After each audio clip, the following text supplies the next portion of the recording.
શ્રી યોગ વશિષ્ઠ મહારામાયણ સાંભળનારા સર્વ ભાવિક ભક્તજનોના હૃદયમાં વિરાજમાન પરમાત્માને મારા પ્રણામ।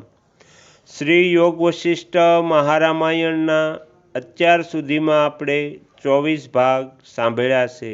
આજે આપણે 25મો ભાગ સાંભળીશું, જેમાં સાંભળીશું વિશ્વામિત્રજીએ વશિષ્ઠજીને શ્રી રામને ઉપદેશ આપવા માટે અનુરોધ કરવો અને વશિષ્ઠજીએ તેનો સ્વીકાર કરવો। હરિ ઓમ।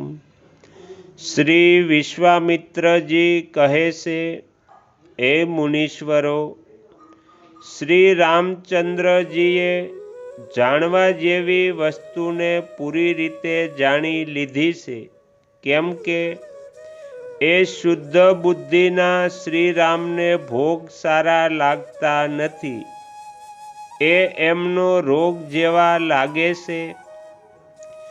જેણે જ્ઞેય જાણવા યોગ્ય વસ્તુને જાણી લીધી છે, તેના મનનું જ આ લક્ષણ છે કે તેને તમામ ભોગો પછી રુચિકર જણાતા નથી।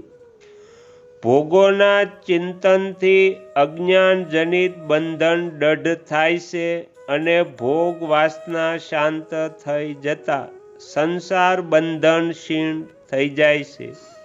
હે શ્રી રામ, વિદ્વાનો ભોગ વાસનાના ક્ષયને જ મોક્ષ કહે છે અને વિષયોમાં થનારી સુદૃઢ વાસનાને જ બંધન કહે છે। જેની દ્રષ્ટિ રાગાદી દોષોથી રહિત છે તે જ તત્વજ્ઞ છે, તેણે જ જાણવા યોગ્ય વસ્તુને જાણી છે અને તે જ વિદ્વાન છે। તે મહાત્મા પુરુષને ભોગ બિલકુલ રૂચતા નથી।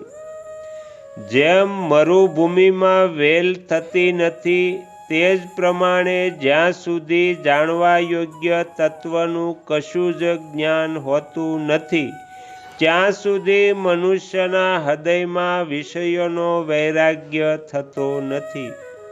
તેથી હે મુનિવંદ, તમે લોકો એ નિશ્ચય રૂપે સમજી લો કે રઘુકુળ તિલક શ્રી રામને જ્ઞેય વસ્તુનું જ્ઞાન થઈ ગયું છે, કેમ કે તેમને આ ભોગોના રમણીય સ્થાન આનંદદાયક લાગતા નથી। હે મુનીશ્વરો, શ્રી રામચંદ્રજી બુદ્ધિથી જે તત્વને જાણે છે તે વિશે જ્યારે સદ્ગુરુના મુખેથી આ સાંભળી લેશે કે આ જ પરમાર્થ વસ્તુ છે, ત્યારે તેમના ચિત્તને જરૂર શાંતિ મળશે।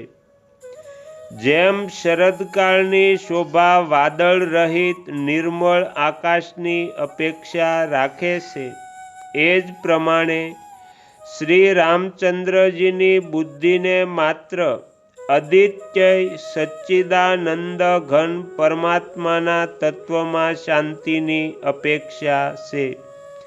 તેથી મહાત્મા શ્રી રામના ચિત્તની શાંતિ માટે આ પૂજ્યપાદ શ્રી વશિષ્ઠજી જ અહીં યુક્તિનું પ્રતિપાદન કરે, કેમ કે એઓ સમસ્ત રઘુવંશીઓના નહીં, પૂરા ઇક્ષ્વાકુ વંશના સદાય પ્રભુ, નિયંતા અને શિક્ષક અને કુલગુરુ છે।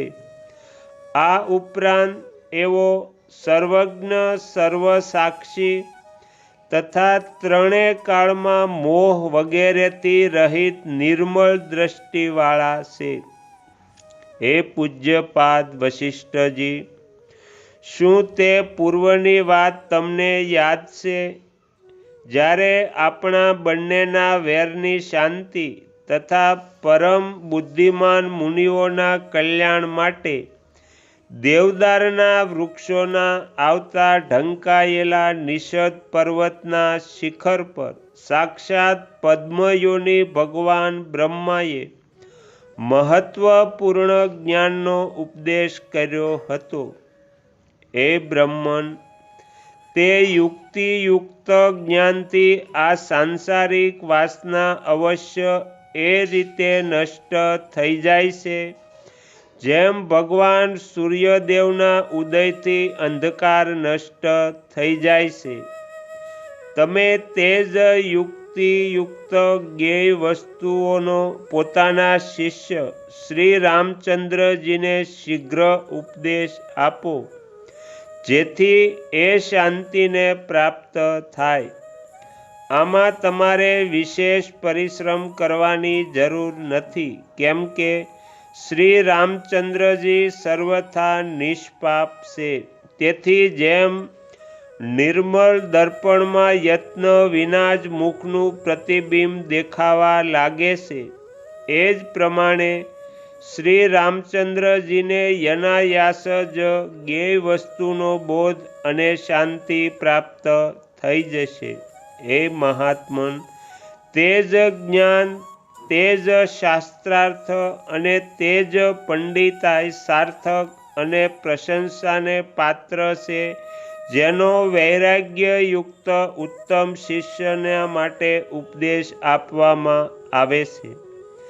જેનામાં વૈરાગ્ય નથી તથા જે શિષ્ય ભાવ રહિત છે, તેને જે કાંઈ પણ ઉપદેશ આપવામાં આવે છે તે કૂતરાના ચામડાથી બનેલા કુષ્પાપમાં રાખેલા ગાયના દૂધની જેમ અપવિત્ર બની જાય છે.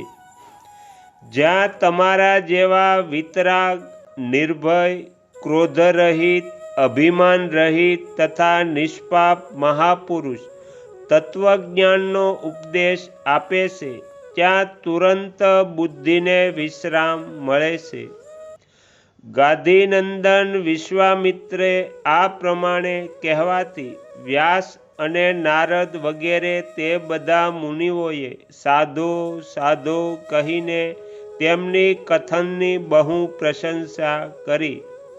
ત્યાર પછી રાજા દશરથની બાજુમાં બેઠેલા બ્રહ્માજીના પુત્ર મહાતેજસ્વી ભગવાન વશિષ્ઠ મુનિએ, જે બ્રહ્માજીના જેવા જ જ્ઞાન વિજ્ઞાનથી સંપન્ન હતા, તેમણે કહ્યું, હે મુને, તમે જે કાર્ય માટે મને આજ્ઞા આપી રહ્યા છો તેને હું કોઈ પણ વિઘ્ન બાધા વિના આરંભ કરી રહ્યો છું. શક્તિશાળી હોય તો પણ સંતોની આજ્ઞાનું ઉલ્લંઘન કરવા કોણ સમર્થ છે?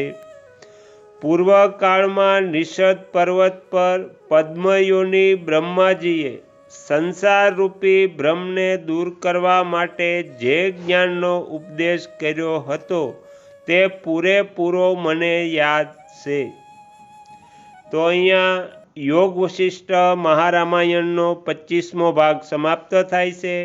હવે પછીના વિડીયોમાં આપણે 26મો ભાગ સાંભળીશું, જેમાં આપણે સાંભળીશું જગતની ભ્રમરૂપતા તથા મિથ્યા તત્વનું નિરૂપણ, સંદેહ અને વિદેહ મુક્તિની સમાનતા તથા શાસ્ત્ર નિયંત્રિત પુરુષાર્થથી મહત્તાનું વર્ણન.